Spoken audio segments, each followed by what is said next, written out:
start on that? Since the others are. Well, board had asked me to replace Mr. Hilsey when he resigned. So the few months that I was on there, I mean, it took a while to kind of see how things go and kind of get your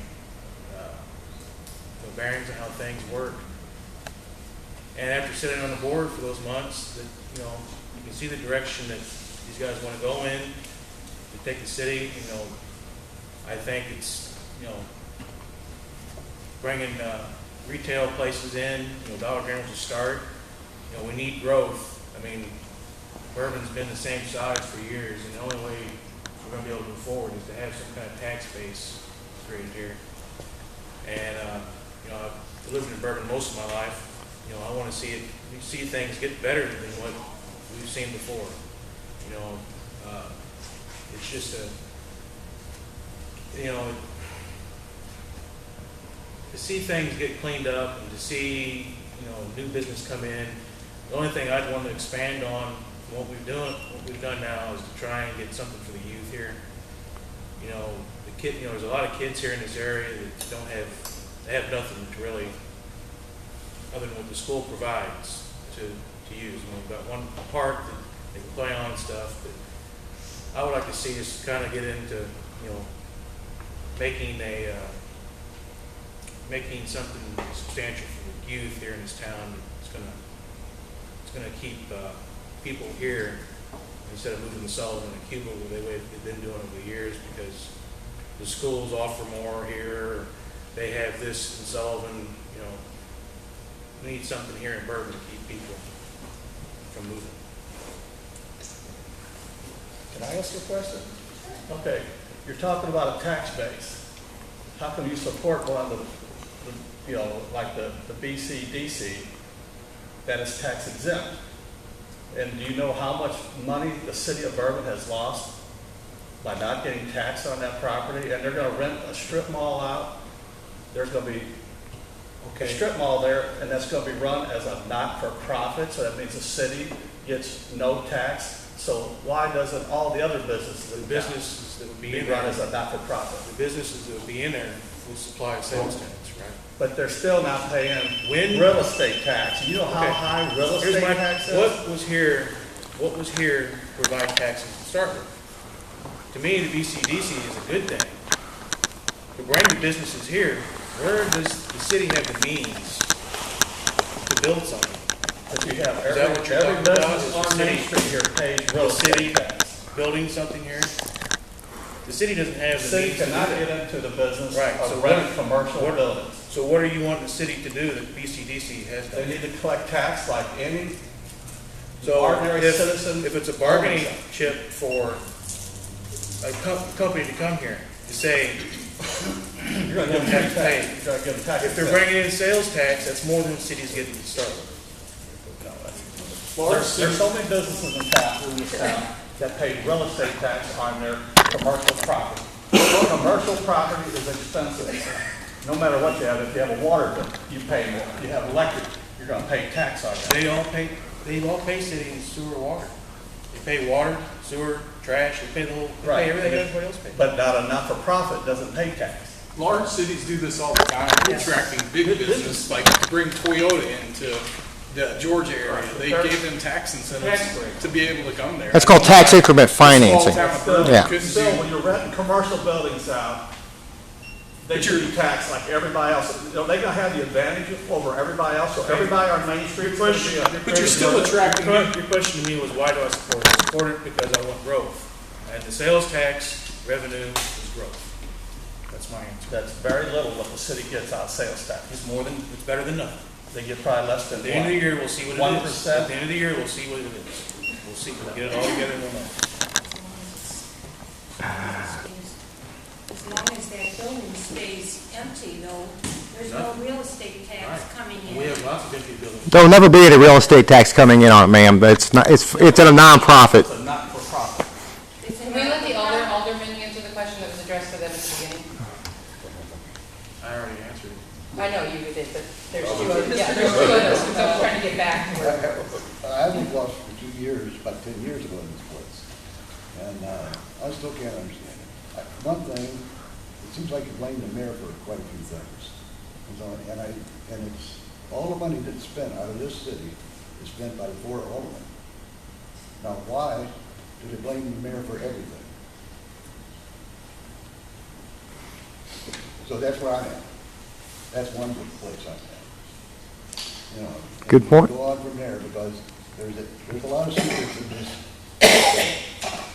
Good point. There's secrets to me too, because I don't know them either. Well, there you are. It's all down, they're open in the city, there's no secrets. Mr. Bell, do you have a response for that? I mean, the question that was initially brought up was, why do you want to be an alderman?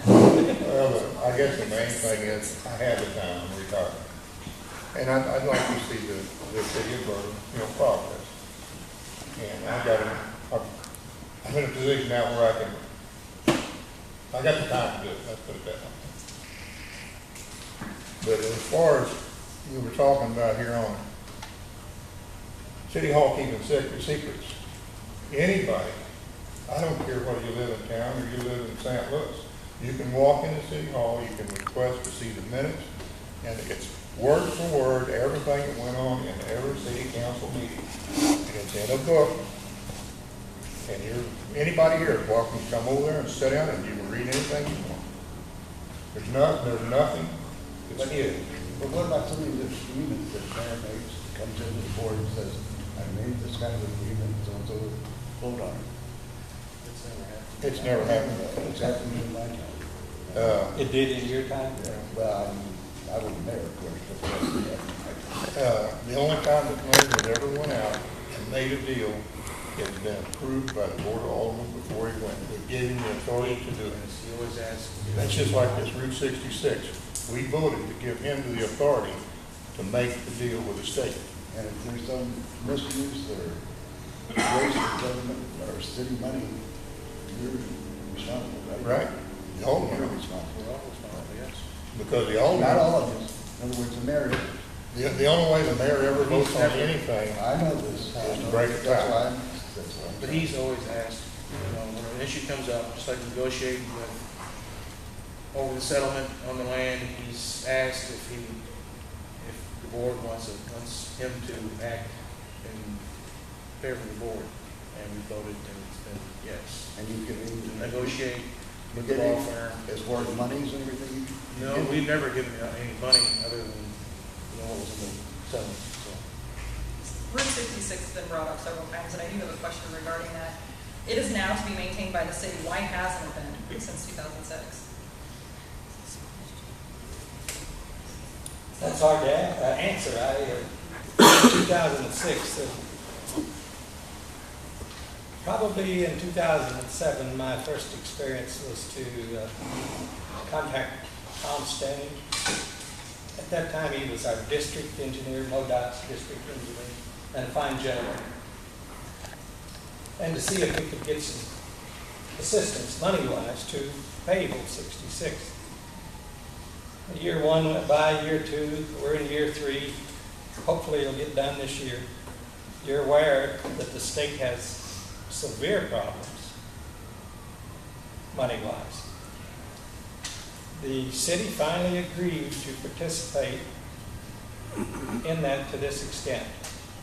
$45,000, I believe, is our portion of paving that. The rest of it's picked up by the state.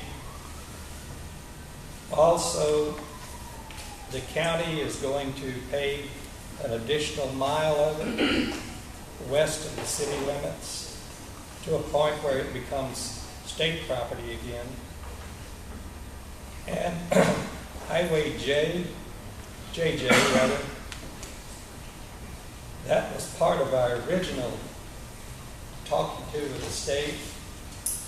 They were trying to get us to enter into a participation agreement there, but now it's going to be done in its entirety at no expense to the city. Do you have to make that a scenic byway now for the state to come in and? He did have to, excuse me, that was the final participation agreement. We had to get the scenic byway involved in that. And do you realize what that entails as far as people losing their property rights and being able to do what they want to with the scenic byways? Are you familiar with Agenda 21 and the scenic byways? No, Do I'm you not. have property in Bourbon? You know what, ma'am, No, do you have? you know what, this is not about me, and this is not about, Miss Phyllis Arnett? This is about information. I am Phyllis Turner. All right, yeah. Nice to meet you. Well, nice to meet you, too. All right, it's not about me and you, honey. It's about, I asked you a question, though. You keep asking him. I have economic interest in this town. You have property. I have an economic interest in this town. I've worked for 21 years trying to bring people to this community. All I need is a yes or no from you. What does it matter? But do you own property? Yeah, I Do you really think you own property? do. I know I own property. What do you own? Okay, well, do you pay, what happens to your property if you don't pay tax on it? Can we move on to the next question? Let me expand I'd like this a to little get bit again. information, that's what I'm Okay. looking for, not to hear you argue. He asked a question to be answered by the mayor, and Well, I know, but he doesn't even own property. that doesn't. Well, you don't own property either, Phyllis. No one owns property. Yes, sir, I do too. Yeah, don't pay your taxes. See what happens with your property.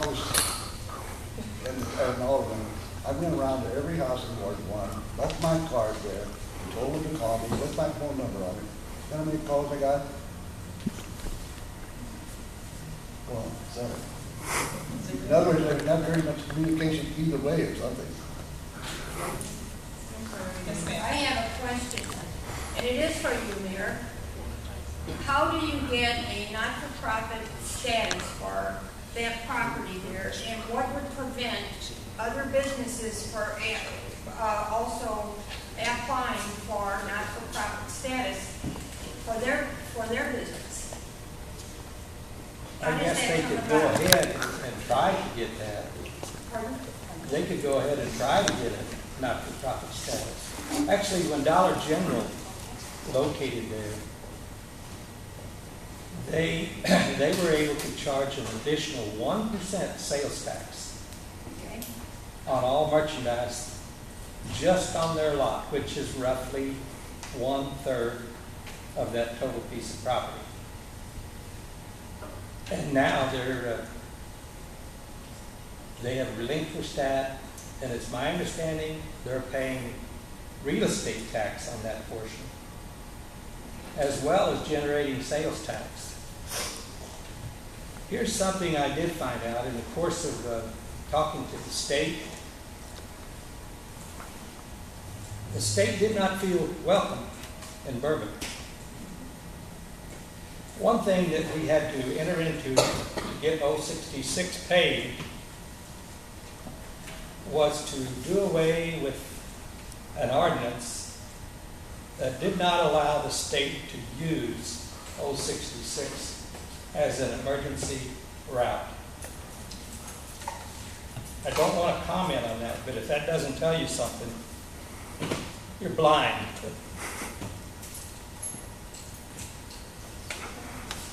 Leonard, what, and I don't want nobody else making any comments, I just want to ask a question. Is there any way that you could have that sidewalk that you're going to be putting in on the other side of the street or not, or it has to be put on the side it's going to go? Well, That's the way it's supposed to be. there was a change of scope involved in that. I don't know how many of you realize the original routing of that.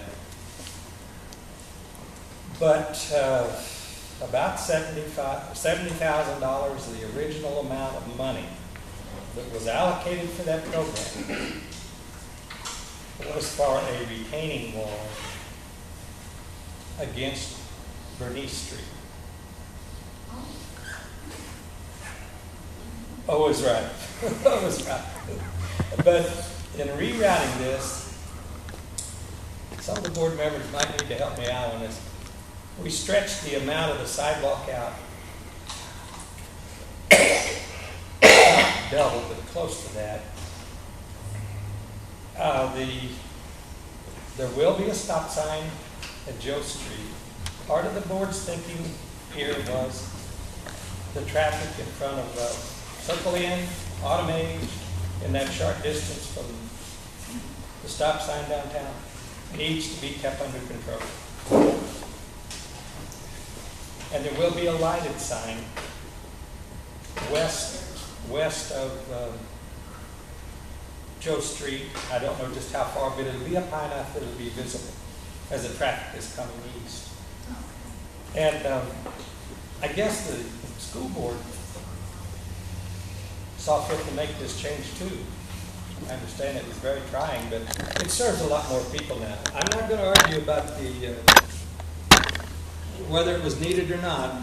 I don't know, but No, I'm not, that, I just want, instead of putting it where it's at, could you on the other side of the street?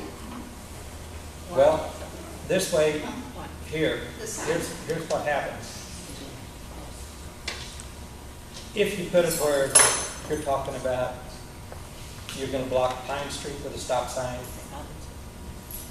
Old 66 with another stop sign. Oh, you mean like, that will be up there on Joe Street? and all that, Yes. you're saying? Oh, okay. That's fine, I It- didn't. It'll help the flow of traffic there instead of having two ways. Virtually, when you block Highway C and you block Pine Street, you have some problems. You're going to slow it down, period. I see what you're saying. And I was surprised that the school board finally went along with it. Now, it's been approved. I think they've approved their contractor. The next step, it has to come before P&Z. They have 5 alternates in that bid. But the contractor's not been approved from the school board standpoint. They will approve 2, correct? We have, yeah, but it's not been done yet. Yeah. It has to go through the P&Z, then to the city board, and then to your, And ultimately, the school's responsible, if this job is not done correctly, the school is responsible for the $230,000. Yeah, the previous superintendent, despite he didn't, it was a grant done by somebody else. The right? grant was originally done when Chris Gaines was here. Chris Gaines did, and then Mr. Sharp did one. Right, he was kind of, He was the area of it because of the liability that the school district has on the Safe School Route. The school district has the full liability on it, not the city. and like Leonard just said, the city has it after it's in place. But we have the liability of $230,000 if it isn't done correctly, the school has to pay that bill, is what we were told by Archer. Permanent liability will be the city. the city has a cost overruns or Right, something like I that. didn't care, and that was part of the agreement of doing. Like Leonard said, there was a retaining wall going right in front of Bob's home up there. It was going to cost $70,000. It was a big endeavor.